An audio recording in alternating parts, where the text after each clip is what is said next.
Okay okay. So అదే అంటే సిద్దిపేట ఒక విషయం, రమ్యారావు గారు ఇప్పుడు రమ్యారావు గారు తమ్ముళ్ళు రమ్యారావు గారితో లేరు, మరి కేసీఆర్ ఎప్పుడో లేరండి, ఇప్పుడు కాదు. పెళ్లి చేసింది వినండి, అధికారం సైడు అవకాశవాదం సైడ్ ఉన్నారు, అధికారం సైడు అవకాశవాదం సైడ్ ఉన్నారండి. ఒకటి భరత్ మీకు తెలియదు ఏంటంటే, చాలా రోజులు అధికారంలో ఉండి సీఎం గా ఉన్న టైంలో కూడా రమ్య సిస్టర్స్ బ్రదర్స్ ని వాళ్ళ దగ్గర రానియలే, చాలా రోజుల దగ్గర రానియలేదు. దాదాపు ఫస్ట్ టర్మ్ అంతా దగ్గర కూడా రానియలే. ఆ తర్వాత మెల్లమెల్లగా పెంచుకున్నారు, అది వేరే విషయం. కానీ ముందు పాపం వాళ్ళని టేకరిస్తే రమ్యనే నాకు తెలిసినంత వరకు. ఫస్ట్ టైం లో అసలు దగ్గర కూడా రానియదు వీళ్ళెవరు కూడా. మెల్లమెల్లగా మరి ఆ తర్వాత ఏ కారణంగా వాళ్ళు కాంప్రమైజ్ అయినరు, ఈయన కాలేదు, వాళ్ళు అయింది. కానీ ఆ తర్వాత సెకండ్ టర్మ్ నుంచి కూర్చున్నట్టున్నారు. కేసీఆర్ కూర్చోలేదా? ఎవరు పెళ్లిపీటల మీద కూర్చున్నాడు? ఎవరు పెళ్లిపీటల మీద కూర్చోలేదు. ఈమె చేసిండు కన్యాదానం ఆయన, మీకు చేశారు. రమ్యకును వీళ్ళ హస్బెండ్ కి కన్యాదానం చేసింది వీళ్ళిద్దరు దంపతులు. ఫాదర్ చనిపోయారు. శోభమ్మ అడ్డుకొని శోభమ్మ పీటల మీద కూర్చోనంటే కూడా కేసీఆర్ నువ్వు కూర్చోకపోయినా పర్వాలేదు, నేను బొడ్లో ఒక రవిక దోపుకోనైనా నేను చేసుకుంటా అంటే అప్పుడు విధి లేని పరిస్థితిలో వచ్చి ఆమె కూర్చుంది. అదే పరిస్థితి. ఓకే, కానీ మీ తమ్ముళ్ళకైతే మీరే కదా పీటల మీద కూర్చొని చేసింది. బాగానే ఉన్నారు కదా 18-19. అదేనండి, ఎప్పుడైతే మళ్ళా అవకాశవాదము మళ్ళీ ఈ విభజించి పాలించాలి, మళ్ళీ అక్కడ ఉన్నోళ్ళు టార్గెట్ చేసిన వాళ్ళు జరపాలి కాబట్టి మళ్ళీ వంశీధర్ రావును పిలుచుకున్నారు. అక్కడ ఎవరు పిలుచుకున్నారు? శోభమ్మ పిలుచుకుంది. అక్కడ కుట్రలు జరిగినాయి, అక్కడ నుంచి నడుస్తూనే ఉంది. అట్లా మిమ్మల్ని అవునండి, నాకు కోపం అన్నట్టుంది.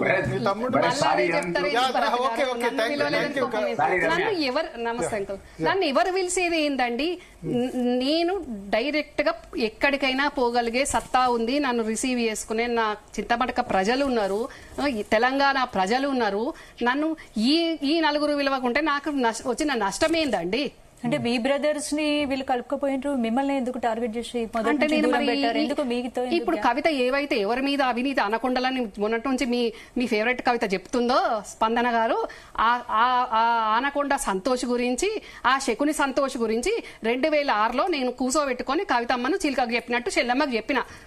ఉద్యమం పక్కదారి పడుతుంది, కార్యకర్తలకు ఇబ్బంది అవుతుంది, కుటుంబ సభ్యులకు ఇబ్బంది అవుతుంది, బంధువులకు ఇబ్బంది అవుతుంది అని చెప్తే కూడా పట్టించుకోలేదు. పట్టించుకోనుంటే ఈ రోజు నేను బయట పార్టీలు ఉండేదాన్ని కాదు, నువ్వు ఈ రోజు వచ్చి చింతపడకల మైక్ పట్టుకొని మళ్ళీ మాట్లాడాల్సిన పరిస్థితి ఉండకపోయింది. రానంటుంది కదా, చూద్దాం. మా పార్టీ తీసుకొని అంటుంది, రానంటుంది, చూద్దాం, వెయిట్ చేద్దాం. ఏముందండి, ఒకవేళ కాంగ్రెస్ పార్టీ చెప్తాను, తర్వాత నా నిర్ణయం చెప్తాను. అంటే మీరు పార్టీ నుంచి బయటకు వస్తారా, లేదంటే మీరు వెల్కమ్ చెప్తారా? మీ ఒపీనియన్ ఆ సిచ్యువేషన్ వచ్చినప్పుడు చెప్తా. స్పందన గారు ఫస్ట్ వెల్కమ్ చేస్తలేరు, రమ్మని అంటలేరు పార్టీకి. నేను ఏమంటానంటే కాంగ్రెస్ లోకి ఎవరైనా రమ్మని చెప్పాలి కదా. భరత్ గారు, ఏ బీఆర్ఎస్ పార్టీ మీద అయితే ఏ జాగృతి కార్యకర్తల దౌష్టికాలకు కాంగ్రెస్ కార్యకర్తలు కేసులు పెట్టించుకొని వాళ్ళ జీవితాలు కోల్పోయింది. మళ్ళీ వినండి, కంప్లీట్ చేయని మళ్ళీ మీ డౌట్ కు నేను చెప్తాను. వాళ్ళ దాష్టికాలకు బలైపోయిన కాంగ్రెస్ కార్యకర్తలు స్టిల్ మేము ఇప్పుడు అధికారంలో 2 సంవత్సరాలు కావస్తుంటే కూడా మా కార్యకర్తల మీద ఉన్న కేసులు కార్యకర్తల మీద అట్లనే ఉంటే వాళ్ళు కవిత కాంగ్రెస్ కు వస్తానంటే వాళ్ళు ఎట్లా కలిసి పనిచేస్తారు, వాళ్ళు ఏ రకంగా ఒప్పుకుంటారు? అంటే అధికారం లేకున్నా కాంగ్రెస్ ను పట్టుకొని ఉన్న కార్యకర్తల మనోభావాలు ముఖ్యమా, కవిత రావడం ముఖ్యమా? అంటే కార్యకర్త ఎప్పుడు సిన్సియర్ గా జెండా మోసుకుంటా కూలీ లెక్కనే ఉండాలి, వాళ్ళు సమాధి అయిపోవాలి. మళ్ళీ కవిత వస్తానంటే ఆహ్వానం బలుకు అని అంటే ఇదే కార్యకర్తల మీద దాడి చేయించిన కవిత మీన్స్ కవిత కాదు, వాళ్ళ జాగృతి వాళ్ళు అందరూ. ఇవన్నీ కవిత దృష్టికి రాలేదా? దృష్టికి వచ్చిన రోజు మరి ఎందుకు స్పందించలేదు? అవి చాలా ఉన్నాయి కదండి. మీరే అడ్డుకునేటట్టున్నారు వస్తా అంటే.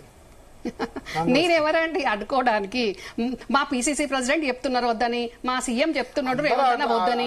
అట్లే అంటారు. ఇప్పుడు జాయిన్ అయ్యేంత వరకు అట్లే ఉంటది కదా, ఆమె కూడా వెళ్ళాలని అంటారు.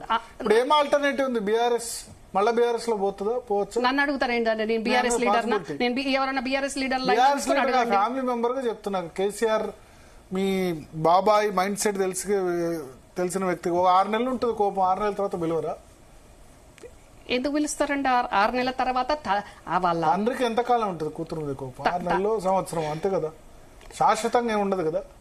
శాశ్వతంగా ఏముండదు కదా. కోపం అంటే ఆల్రెడీ ఆయన కోపంలో ఉన్నప్పుడే కొన్ని రోజులు సైలెంట్గా ఉండి పరిస్థితులు సర్దుమణిగేంత వరకు అంటే నేను ఎక్కడ వెనకబడిపోతాను అన్న దాంట్లో కవిత ఈ రకంగా ఎందుకు జరిగిందో మాట్లాడుతున్నప్పటి నుంచి జరిగేదంతా కూడా మనం చూస్తూనే ఉన్నాం. ఇంకిప్పుడు మళ్ళీ నిజామాబాద్ కాకుండా ఎక్కడ కాకుండా జాగృతి ఆఫీసులో కాకుండా నేను చింతమడకకు వెళ్తా అని చింతమడకకు వెళ్ళింది. బతుకమ్మ ఆడుకుంది. ఆడబిడ్డ కాబట్టి వెళ్ళి ఆడుకోవడంలో అలా తప్పు పట్టాల్సింది ఏం లేదు. కాకపోతే అక్కడ కుటుంబాలని విడదీసిండ్రు చేసిండ్రు అంటే మరి ఫస్ట్ నన్ను చేసింది కదా మీ అమ్మ, నాకు అన్యాయం చేసింది కదా, నన్ను విడదీయలేదా, నన్ను దూరం చేయలేదా, నన్ను ఇబ్బంది పెట్టలేదా? ఇప్పుడు మిమ్మల్ని ఇబ్బంది పెట్టి మిమ్మల్ని దూరం చేశారంటున్నారు. ఇప్పుడు హరీష్ రావుని టార్గెట్ చేస్తూ వస్తున్నారు కవిత. ఇప్పుడు శోభమ్మ కూడా హరీష్ రావుకి మొదటి నుంచి వ్యతిరేకం మీరు ఇప్పుడు మెన్షన్ చేశారు. సో నేను మెన్షన్ చేయడం అని ప్రతిసారి నా మీద నెట్టకండి. మీరు కావాలంటే అంటే నేను కవిత అయితే డైరెక్ట్ మీడియా ముందు చెప్పారు.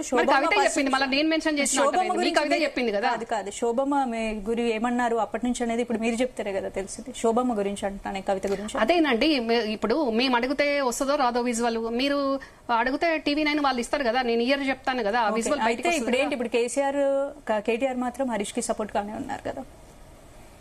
అది కేటీఆర్ అడగాల. అంటే ఆడ పార్టీ కష్టకాలంలో ఉంది కాబట్టి వాళ్ళిద్దరు అండర్స్టాండింగ్ ఉన్నట్టున్నారు. మనం తప్పు పట్టాల్సింది ఏం లేదు. పార్టీ కష్టకాలంలో ఉన్నప్పుడు భరత్ గారు, పార్టీ కష్టకాలంలో ఉన్నప్పుడు ఆడ కవిత అయినా కేటీఆర్ అయినా హరీష్ రావు అయినా ఎవరైనా కేసీఆర్ దగ్గరనే ఉండాలి. కేసీఆర్ తోటే కష్టంలో ఉన్నప్పుడు ఆయనతోటే పనిచేయాలి. కేసీఆర్ లేకుంటే వీళ్ళందరికీ అధికారం ఎక్కడిది, వీళ్ళకు దిక్కు దివానా ఎక్కడిది? మీ ఓటు ఎవరికి, హరీష్ రావుకా కవితకా? నా ఓటు ఎవరికి లేదండి, ఎవరికి లేదు. ఇద్దరు చాయిస్ మీకు ఎవరికి ఎవరికి వేయను ఓటు. ఎందుకు వేస్తాను? నేను ఇద్దరికి ఒకటే చెప్తున్నాను. అధికారంలో ఉండి ఒక రకంగా, అధికారంగా లేనప్పుడు ఒక రకంగా మాట్లాడకండి.